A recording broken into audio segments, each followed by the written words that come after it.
Hi guys, I'm Judy Elmore and I'm a freelance editor with Black Wolf Editorial Services. Welcome to the first video in the What Next series about editing, what it's going to take to do editing, and of course, what it's going to take to get your novel out there. During the course of November, writers from around the world were taking part in the NaNoWriMo challenge. Well, they were writing their novels. Now it's time to look at editing them. So, there's a lot of different steps associated with editing, and there are a lot of different people involved. And I feel that there are a lot of misconceptions out there about what editing really is. Let's see if any of these sound familiar. What about this one? Isn't editing just spelling, grammar, and punctuation? If I had a dime for everyone who ever came up to me and said, you must love to do lots of punctuation and grammar because you are an editor, you know what? I think I'd be rich, because that is not what editing is about. And to complement this one, I've heard people turn around and say to me, I have perfect grammar, so I don't need an editor. Hopefully by the end of this video, you'll understand, actually you do. And then, of course, my favorites are my mother or my father or my friend have read my manuscript and they love it. They think it's ready for publication. No, it's not. I'm sorry, guys. No, it's not. And there are some people that really believe that a good writer doesn't need an editor. The truth of the matter is that even the best writers out there all use editors. And they have editors that they trust, because you can't do this alone. And there are some people who believe that a publishing house will hire an editor for you. No. To put it blunt, what it is a publishing house will have an on-house editor on standby that will be a copy editor. It doesn't solve any of the issues that you have in the earlier stages of your manuscript. So what are the stages of editing? Well, of course, during NaNoWriMo, we all had a concept, and of course, we were writing that first draft. But once that first draft is done, then the editing begins. And in that first stage of editing, you are doing what we call developmental editing. And we're going to talk a little bit more shortly about specifically what developmental editing is. But basically, you're looking at your story, your structure, your characters, your writing, everything associated with it. And you're going to have infinite number of revisions, probably. I don't know about you, but some of my manuscripts we're getting up to 20 different revisions. And of course, you're going to involve potentially a developmental editor, but you will definitely have critique partners involved. The form of editing that most people think editing really is actually called copy editing. And this comes after developmental editing. Within copy editing, and again, we will talk about this in a bit more depth, you are looking at the language that's being used, the appropriateness of the words, and of course, your punctuation and your grammar. You're going to have your beta readers involved. This is your chance of getting information about the reader experience. And of course, you're going to have a copy editor. Then you come to the third stage of editing, and that's proofreading. This is when everything is getting ready to go out the door, and it's your last chance to make sure that you've got all your I's dotted and your T's crossed. Because once it's at the stores, it's out there. And you want to make sure that you are putting the best product out there possible. So for the moment, let's focus on developmental editing. In developmental editing, we are asking questions like, does your character behave as expected? Have you presented them in the way that they're not quite doing what you would expect them to do? Or is their behavior just suddenly out of the blue? These are the sort of things that you need to be thinking about. Then, of course, have you created a character who talks like Data from Star Trek? Most human beings actually use contractions, and it was quite really enlightening and fun to actually watch this Brent Spinner actually having to talk in no contractions at all. But did you create a character that was like that? Or what about your action? Does it feel like it's dragging? Or does things happen so quickly that your readers are getting whiplash? And What about your backstory? Have you given enough backstory information, or are you talking about your settings in extraneous amounts of detail? Or have you even provided enough? Do we even know that you're actually in an underground bunker? Is your narrative consistent? Do you have characters that are changing eye colors along the way, but it's not actually a plot point? Have you finished that story in a satisfying way? Have you completed that arc? And that doesn't mean you have to tie up all the loose ends, but your reader doesn't want to be in a position where they're like, where's the rest of it? Excuse me, where's the rest? Because you'll only anger your readers, and you don't want to do that. Have you met the expectations of your genre? That's an important question because different genres have different expectations. And have you written a story that is suitable for your target audience? Story tropes that are typical in, say, adult fiction, it's completely unsuitable for a child. Developmental editing is vital. It is probably the most important form of editing that you will do, and it will always take longer than you first expected. Different aspects of your manuscript are looked at each pass. Sometimes you'll look at characters, sometimes you'll look at story. At each point, you're looking at different things. But here's why I think it's important. Because readers actually don't care about the odd typo or the misplaced comma if your story is gripping and captures their imagination. They're willing to forgive the odd typo or punctuation error. But if your story is lacking, in whatever reason, that typo and that misplaced comma, that is going to be what they focus on. And so you have to think about what's important. Part of developmental editing is developing your narrative voice. Who is the story being told from? How do they tell it? What language is used? Are you looking at colloquial terms? Are you using regional slang or made-up languages? And are you going to be using first person, second person, or third person? I think most stories that I've encountered are in either first or third, but I have read the odd one in second, and it can be quite an interesting experience. What about the tenses of your words? Are you going to use past tense or present tense? A lot of YA tends to be written in first person present tense, but a lot of adult fiction is written in past tense. These are all things you have to think about.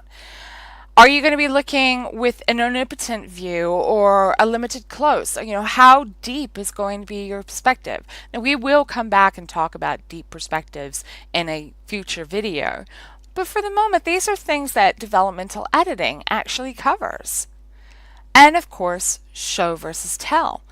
Again, your developmental editing looks at all of these different aspects, and there's so many different areas to think about.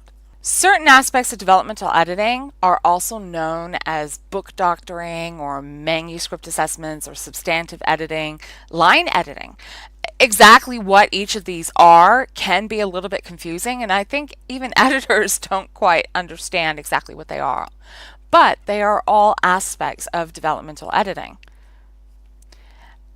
In developmental editing, all aspects of a story are examined at different stages. You have multiple passes of a manuscript that you go through, and you need to make sure that different things are looked at.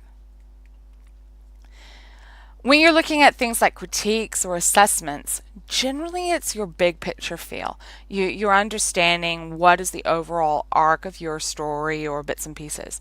And the level of the critique will depend on the level of the critiquer. If you're working with critique partners, this is pretty much where you're going to be sitting. Some of them will go full range and talk about the language as well as the plot, but others will just talk about general likes and dislikes. It's an experience thing.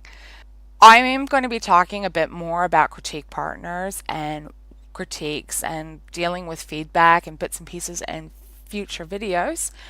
But for the moment, if you are interested in looking at doing things like online critiquing sites, do check out scribophile.com and critiquecircle.com. Now, developmental editing from an editor will be different. It will generally have that more in-depth review of plot, character, pacing, structure, narrative voice, a bit more writing style. What are you working with? There will be an examination of your story flow from paragraph to paragraph as well as chapter to chapter. And it typically involves a full manuscript because I would not recommend going to a developmental editor until you actually have that full manuscript. There is another tier that most developmental editors will offer, and that's called substantive line edits. It's also known as line edits. Basically, you're looking at the manuscript at the sentence and paragraph level, and you are actually looking very close at the language, the structure, the clarity. You are looking at various different aspects, and it's quite intense level of editing that you will do.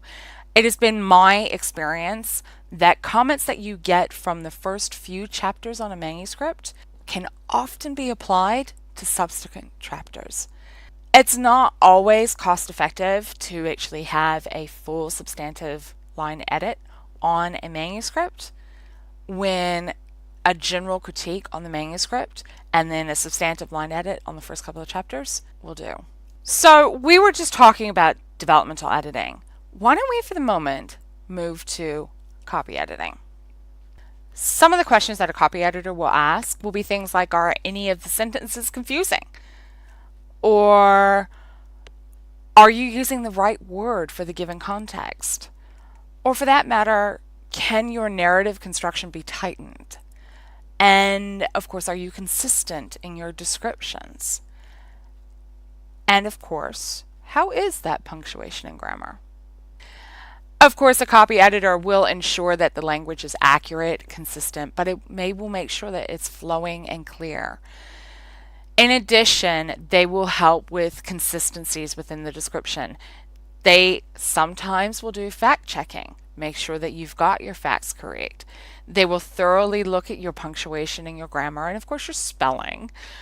But developmental issues are not normally examined. However, if they encounter any issues that developmentally need to be addressed, they can and they should highlight them. And this is why in this image here, we actually have the arrow going back the other direction, going back from copy editing to developmental editing. Because sometimes it does happen. Sometimes you'll get comments from a copy editor, or for that matter, from a beta reader, and you'll go, oh, maybe I need to redevelop this manuscript. And so you go back the other way. But for the moment, let's assume everything's okay, and we're going to go to the final stage of editing, and this is proofreading.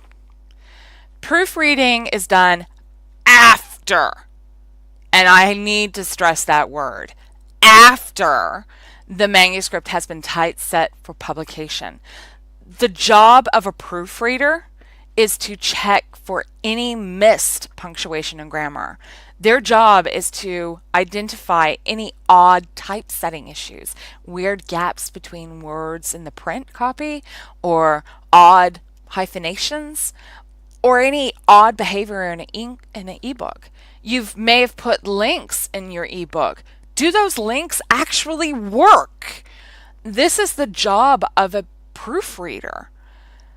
There's no point in doing that before copy editing. And trust me, I've heard of people wanting to have a proofreader before the copy editor. It just doesn't make sense. No, it is after. It's the very last stage. At Black Wolf Editorial Services, we offer developmental editing. I'm a developmental editor, so my focus is on the story and on the reader experience as a whole. Remember what I said, that if you have your story is gripping and you're really wanting to read that story and you are so emotionally invested and want to care about those characters, your readers will be forgiving about the odd typo and the odd punctuation mistake. So developmental editing is incredibly crucial, and that is why I focus entirely on developmental editing. As part of this, I offer mentoring and coaching for other writers. Understand the mechanisms, learn how to use them, learn what show versus tell is and how you can employ it, learn how to go that deep perception, learn these different aspects. All of the packages that are available from Black Wolf Editorial Services have got a combination of editing and mentoring because I feel that together as what will make your writing better and take it to the next level. So, why would you trust me? Well, I've been a freelance editor since 2015, and I have been writing fiction and nonfiction for over 20 years. I work with so many different writers from around the world in so many different genres. I love, in particular, thrillers, the varieties that might go into sword and sorcery or science fiction, and I do love working with romantic suspense and paranormal romance. I do have a certificate in professional editing and proofreading, and I am a professional member of the Institute of Professional Editors in Australia, IPED. There are so many different reasons why you would want to trust me, but at the end of the day, the only one who can say whether I can help you take your writing to the next level is you. In our next video, I'm going to talk about some of the tricks that I use within my own writing. That video should be out within the next couple of days. In the meantime, if you have any questions about the editing process and wanting to know more about the steps associated with editing, please feel free to leave a question in the comments down below. I will keep an eye on it and I will answer those questions. Alternatively, you can contact me on Twitter, and that's at blackwolf_ed, or you can find me on Facebook, Black Wolf Editorial, or you can check out my website, and that's blackwolfeditorial.com. If you're interested in my personal projects and my personal writing, feel free to drop me a line at Twitter, and that's at Judy L. Moore, or check out my website, judylmoore.com. Meanwhile, I look forward to helping you take your writing to the next level.